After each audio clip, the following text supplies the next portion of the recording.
so much for coming tonight. My name is Lisa Kroll. I'm going into my 14th year here. Second year as principal. So I just want to say thank you for coming and welcome everyone. Hopefully I will get the chance to get to know all of you and definitely get to know your children. I'm going to open in prayer. Father God, thank you so much for this evening, Lord. Thank you for getting everyone safely here, getting everyone safely home. Thank you for the teachers and the staff that have worked so hard, not just for this night, but for the school year. Thank you for the parents who have entrusted us with their children and for the children themselves, because that's our whole reason, you know, that's the whole reason of teaching and education and parenting. And so we just ask for your hand over this night and your blessing over this night, Father God. But most importantly, above everything, Father God, we thank you. We thank you for all things. In Jesus' name, amen. Okay, so everybody at this point should have gotten one of these in the mail. This is our student handbook. If you have not, please stop by the office, ask for one. We could definitely give you another one because this is super, super, super important. This has most of the things you will need to know in here. If there's anything that isn't explained in here, or if you have questions about things that are in here, please let us know, and we will answer them to the best of our ability. Let's see. This is our 45th year, which I think is pretty amazing. For those of you that don't know, the church started the school years ago for the members of the church. A lot of them were homeschooling, a lot of them were just starting with schools, and they were looking for somewhere, so they thought, why not do it within the church? And as the community of Oldsmar heard about it, they started saying, well, I'd like to send my child there. So we just kind of grew and expanded, and 45 years later, we're still going strong. So that is a testament to the goodness of God. I would like to introduce the teachers so that you can kind of put a face, know you're in the correct room when I release you to go over. So we are going to start with Miss Preston. She is our K3 and K4 teacher. Mrs. Hurley, who is our K5 kindergarten teacher. Mrs. Perez, who is our first grade teacher. Mrs. Medlock, who is our second grade teacher. Miss Bray, we actually have a few Brays here, but this is Miss Bray, who is third grade. Mrs. Hills, who is fourth grade. Mrs. Hobbs, who is fifth grade. Mrs. Hollis, who is sixth grade. Mrs. Dixon, who is seventh grade. And then in the best order that I can remember, we have eighth grade Bible, Spanish, computer, and history of art, the other Miss Bray. Let's see, ninth grade Bible, history, and health. Am I forgetting anything? Okay, that's Mrs. Platt. 10th grade English and Bible, that's Mr. Bray. 11th grade Bible, consumer math, and also one of our in-house tutors for the little ones who just need a little extra coaching, Mrs. Williams. And 12th grade, I probably should, hold on. Sorry, I'm kind of new to this. Mr. Delaney, who is our high school math teacher, and Miss Platt, who is our PE teacher, and she is also one of our volleyball coaches. And then Mr. McDonald, who is our music leader and our chapel leader. Did I forget any teachers? Okay, sorry. Mrs. Gibson, who teaches our high school science classes. She teaches economics, she teaches psychology. And then I'll talk about our office staff. We have Mrs. Preston, who handles our financials, scholarships, things like that.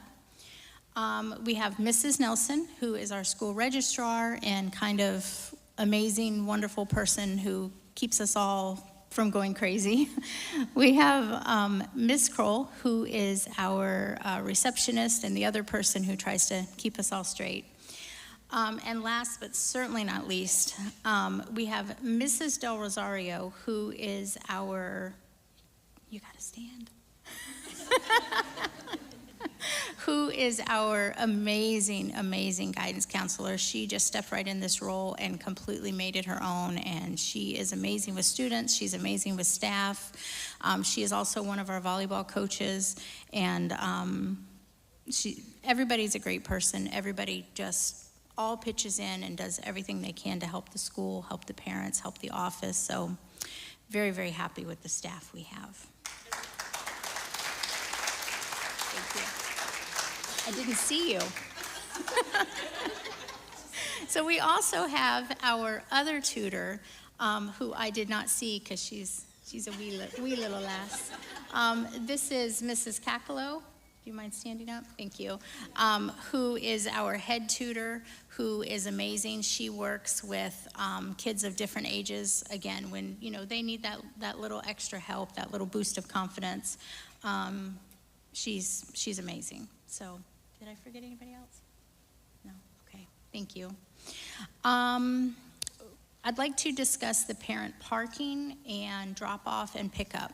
So this would, out here in front of our gym, the gym is the big white building with the eagle on it. That is considered the north side of the property.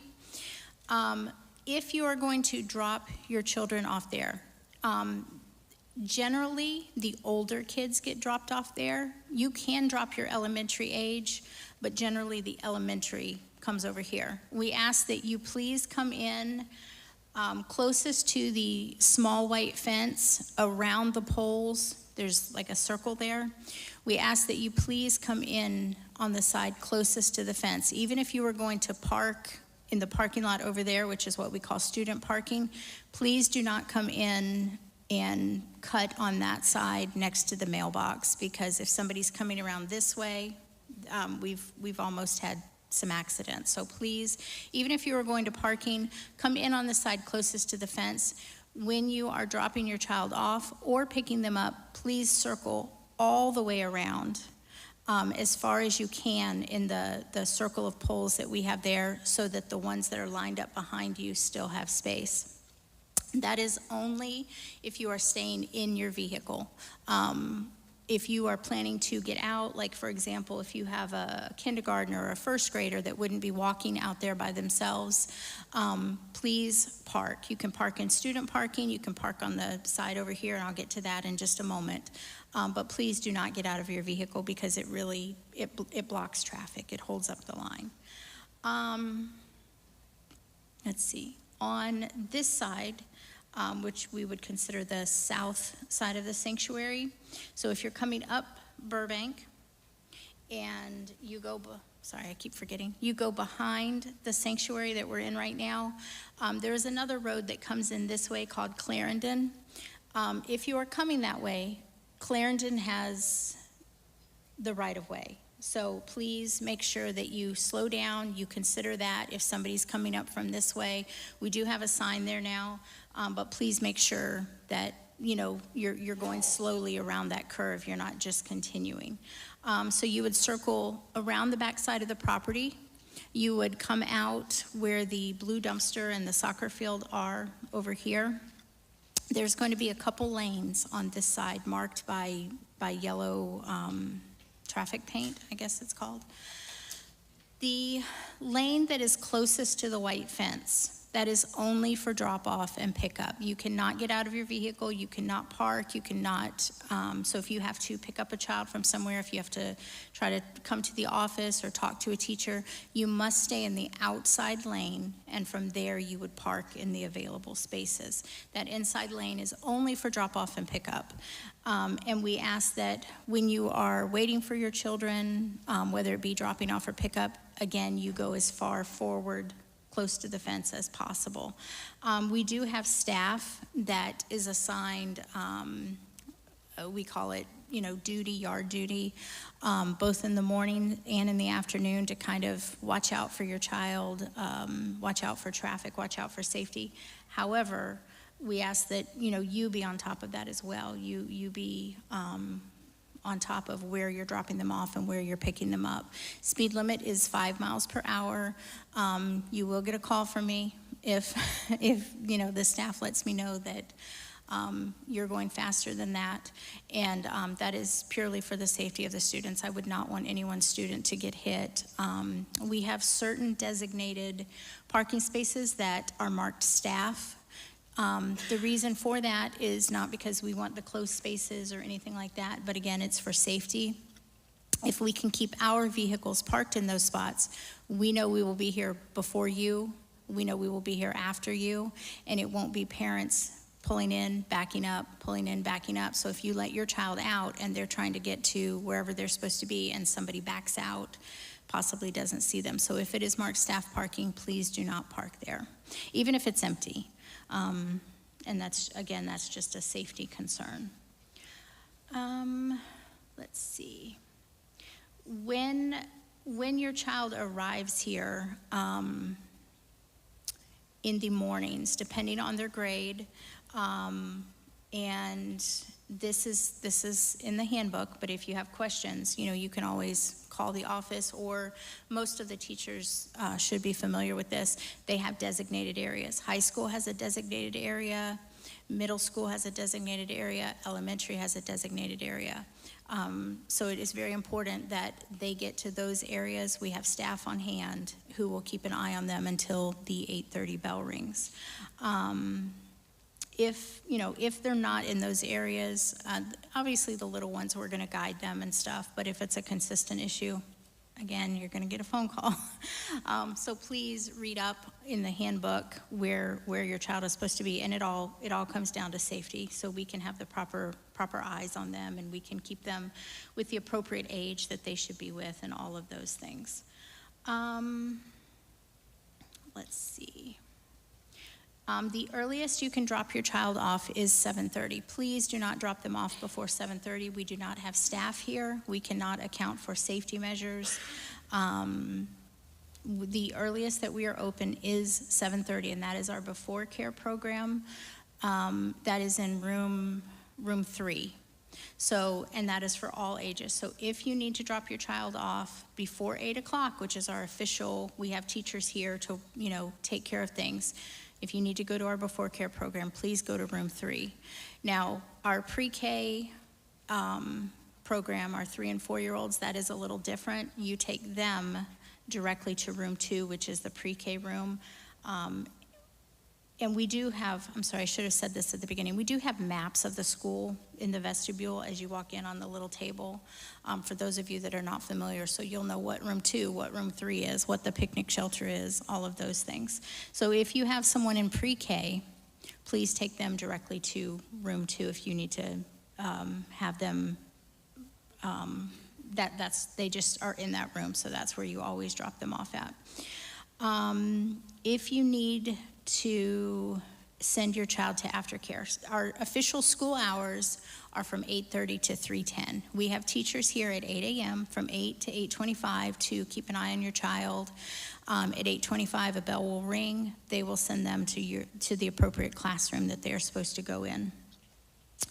At 3:10, when school lets out, another bell will ring. They have designated areas. Again, it's in the handbook for high school, middle school, and elementary. If you are not able, and we have teachers there, if you are not able to pick your child up by 3:30, they will be sent to aftercare. We ask that if if something happens and your child doesn't know ahead of time that they're supposed to go to aftercare, if at all possible, call and let us know so we can tell your child, because sometimes they'll get anxious, they'll get nervous, where's mom, where's dad? They're always here right when the bell rings, and so we can just pop our heads out and let them know that they're supposed to go to aftercare that day. There is a charge for aftercare. Up until 4 p.m., it is $8 per day. After 4 p.m., all the way up until 5:30, so if you can't pick them up by 4, up until 5:30, it is $15 per day. It closes at 5:30, so please make it a priority to have them picked up by 5:30. There is an additional charge if they are not, but that's really not fair, to the teachers. I understand occasionally something may happen, but please do everything you can to pick them up by 5:30. We also are doing something slightly different this year where for the ones that know they're going to be in aftercare, there's some that because of work hours or whatever, they're in aftercare quite often. We offer, I guess you would call it like a block of aftercare, which is $150 per month, and you pay, which is a huge savings. All of the block of $150, you would pay that up front, like at the beginning of the month for that month. If you are just, if you just need them a day here, a day there, you will now have to pay day of. So if you know you're headed to pick your child up from aftercare, please bring your, debit, credit card with you or bring cash with you so that when you pick them up, you can give that to them and the aftercare teachers will be able to accept that. There is a form that was on your enrollment paper. If you did not fill it out, I think for the most part, parents do fill it out, but if for any reason this does not sound familiar, please stop by the office and get with Mrs. Nelson so that we can get that completed. There is an off-site evacuation permission slip. So if there was a disaster in any way, our approved location is the Oldsmar Library that is right around the corner from us. That just gives us permission to transport your child there, where we will contact you and work with authorities to get them safe. The other form is a food allergy form. That's just, again, to keep your child safe. If there's anything, from, the slightest of anything, please make sure you filled that out, and you must turn in a physical and your immunization forms or your religious exemption form. Let's see. School does start at 8:30. I went over that. The tardy bell rings at that time. So we would strongly recommend that you drop your child off no later than 8:25. 8:20 might be a little better because if they're an older student that has to go to a locker, switch out books, things like that, then they will not be late, because at 8:30 the tardy bell does ring. I cannot stress enough how important it is to be on time. I know sometimes it's rough when you're tired or when your child's tired and you're trying to get moving, but it really is very disruptive and detrimental to the educational process. The teacher has to stop and admit them to class and accept the tardy pass. They have to change them from absent to tardy. It disrupts the teaching. Then you have all the students watching what they're doing, and it's just hard. It messes with that flow that goes on in the classroom. So please do everything you can to get your student here on time. If they are late, they will not be allowed admittance into class until they stop by the office, sign in, and we assign them a tardy pass. For students 6th through 12th grade who receive demerits, and I will go over demerits in just a moment, they may receive a number 4, which is an unexcused tardy, which will require a certain amount of words for them to write. Like I said, I will go over that. So please get them here on time. Last year we had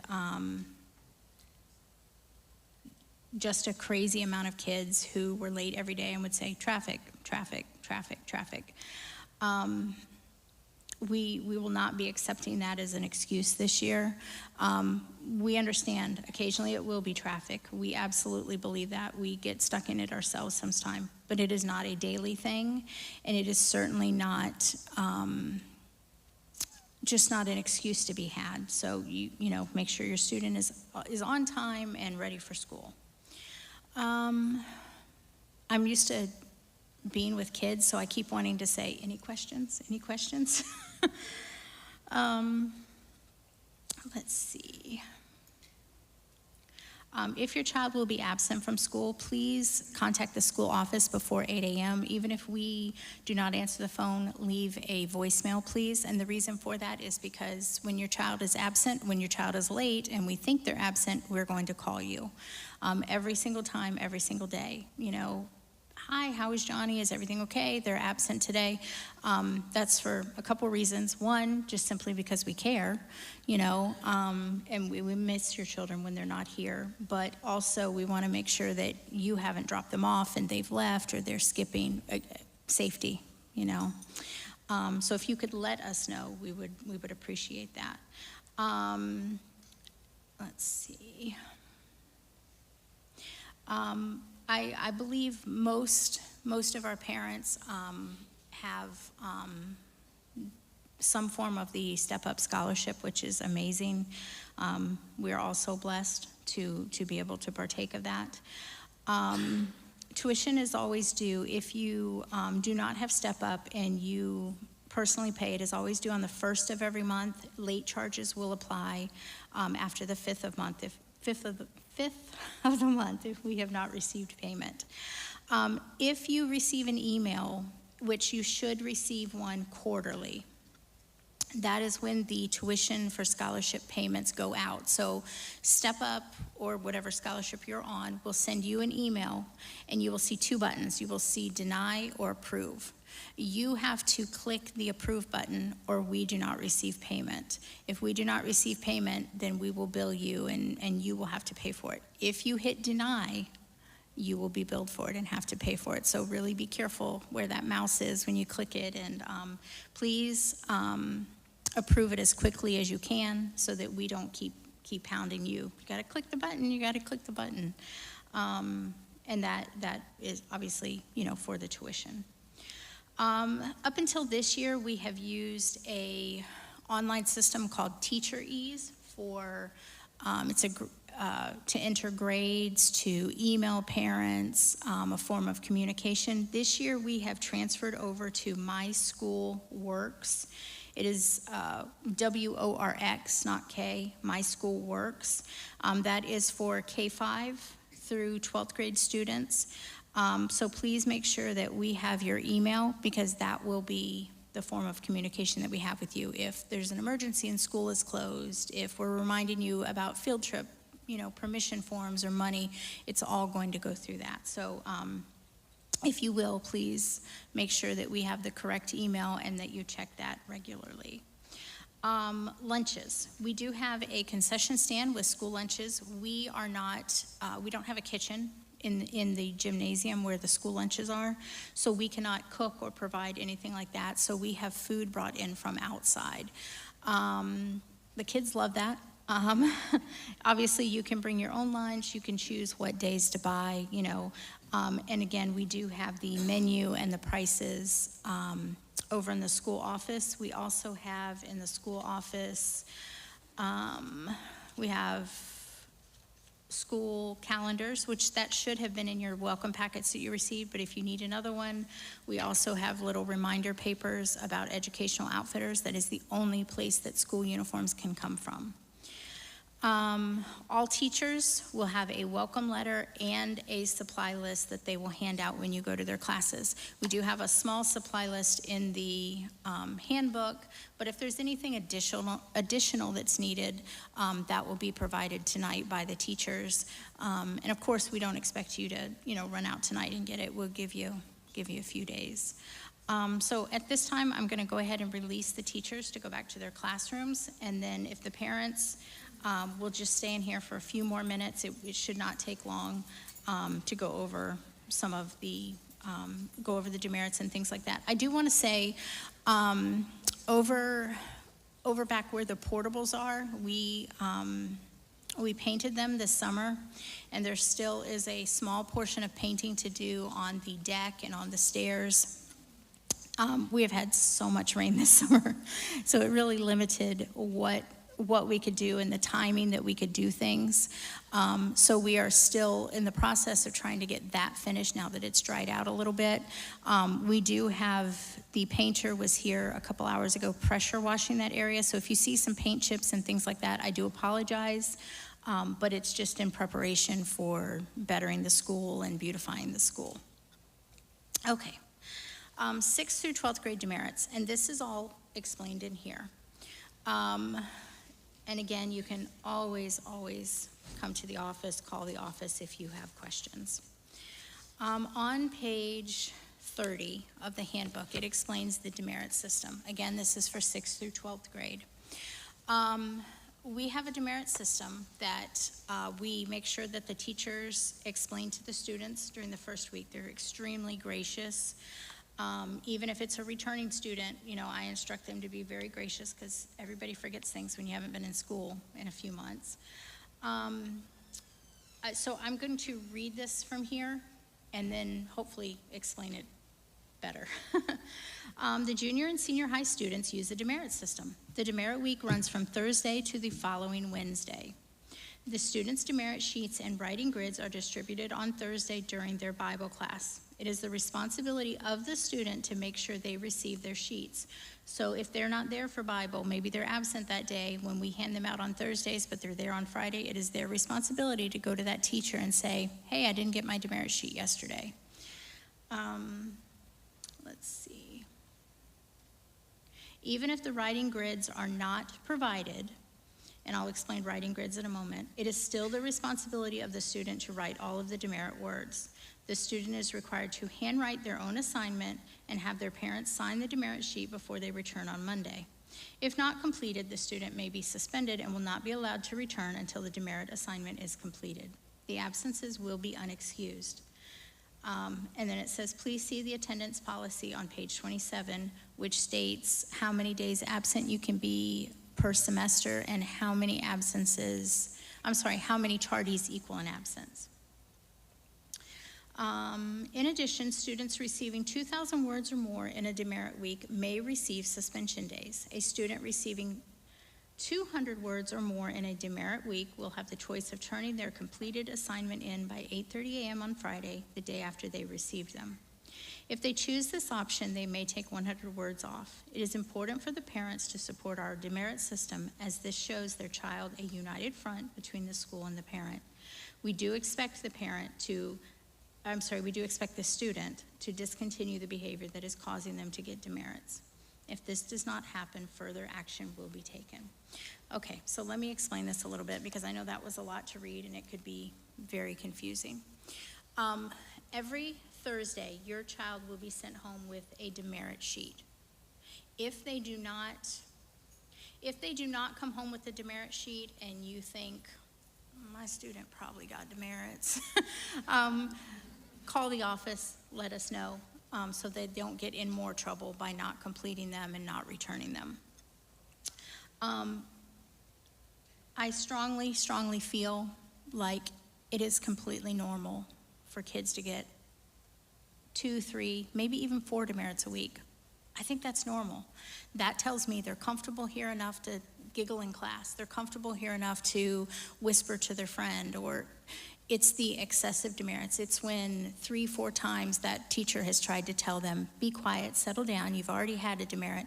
That's when it becomes not an issue, but that's when it becomes something that I would get involved with.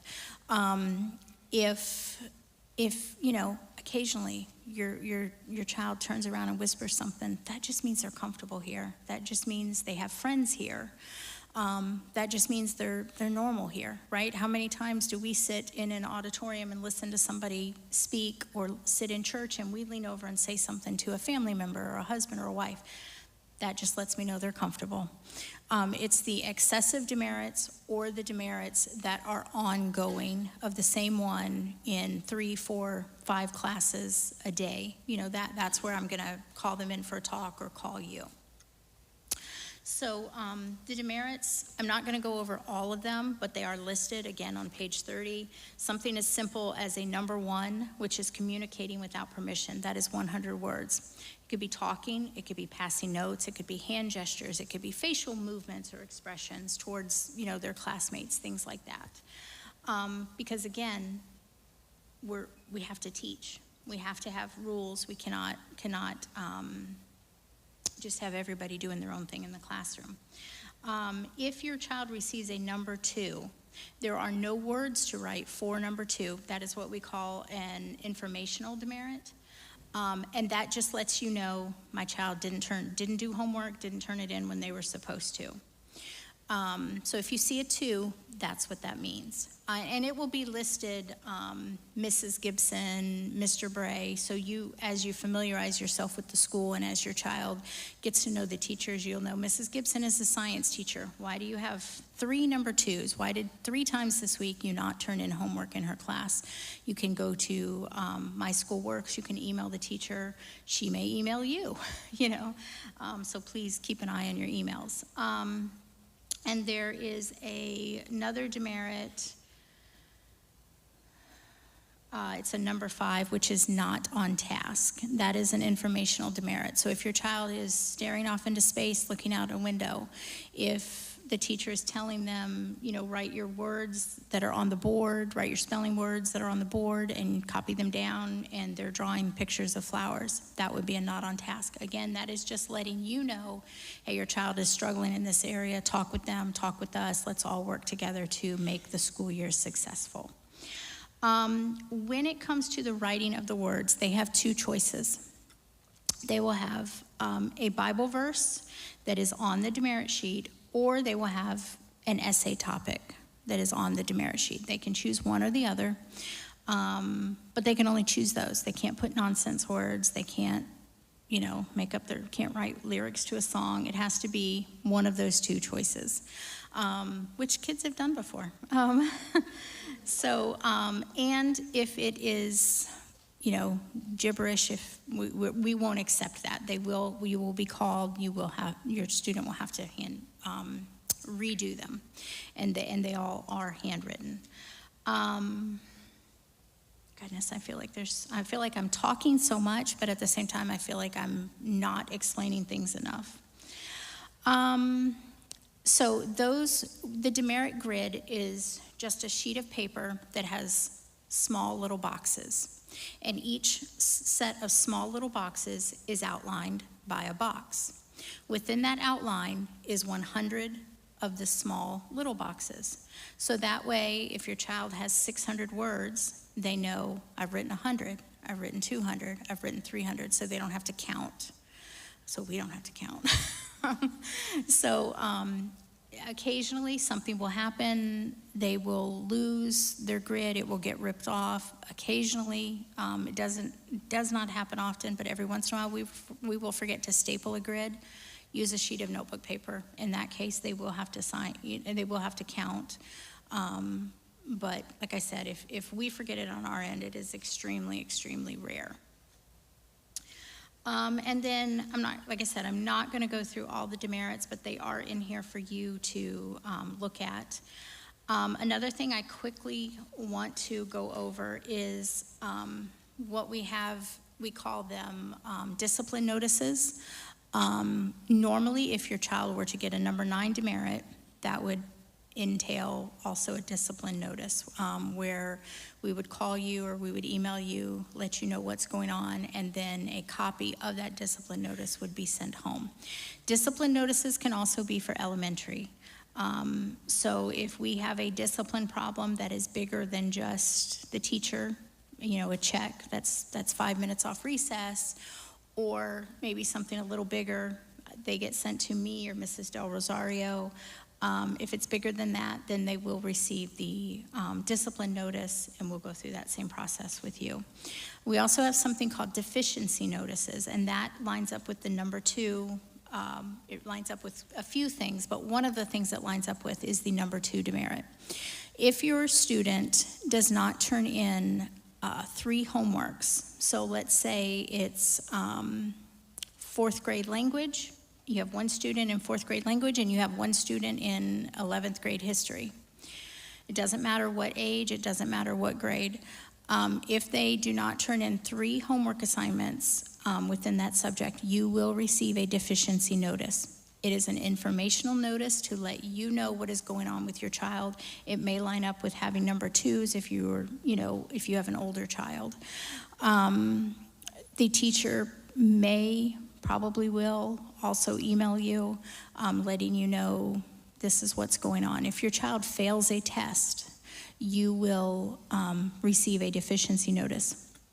If your child scores poorly on tests, where we are concerned something's going on, we need to maybe, get them some extra help or meet with the parent, you will receive a deficiency notice. Within that deficiency notice, there are boxes that the teacher can check, or Mrs. Del Rosario, our guidance counselor, can check, that says they need more effort, they do not have a strong foundation in this subject. There's many things that could be checked off, and then there's a small portion for her to write little notes for you.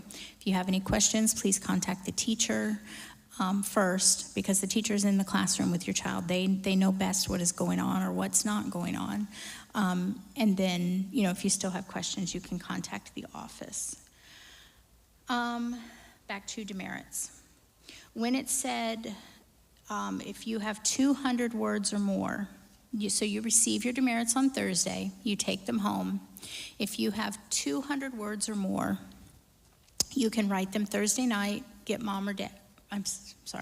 Your child can write them Thursday night. They can get you, mom or dad, to sign them. They have to turn them into us before the 8:30 bell rings on Friday. They can knock 100 words off. That is the only time that they can knock 100 words off. The reason for that is once a student hits 2,000 words in a week, they have a day's suspension.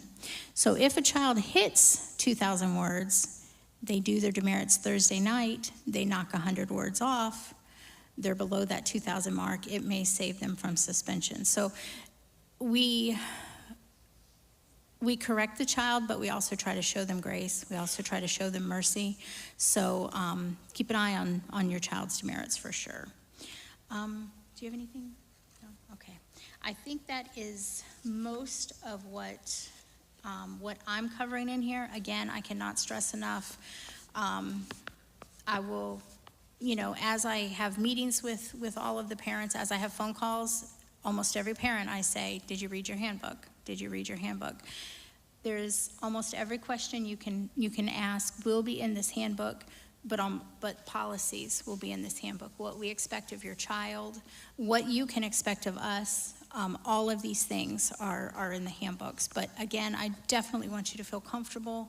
Our doors are always open. If you have questions, cares, concerns, thoughts, things like that, we always feel like we're a big family. Like you'll see me always hugging on the kids and, just so happy to see them because I feel like, oh gosh, they kind of are mine, So I am super excited for this year. I'm really happy to see all the kids back and see all the new faces. There's a lot of new faces that I don't recognize.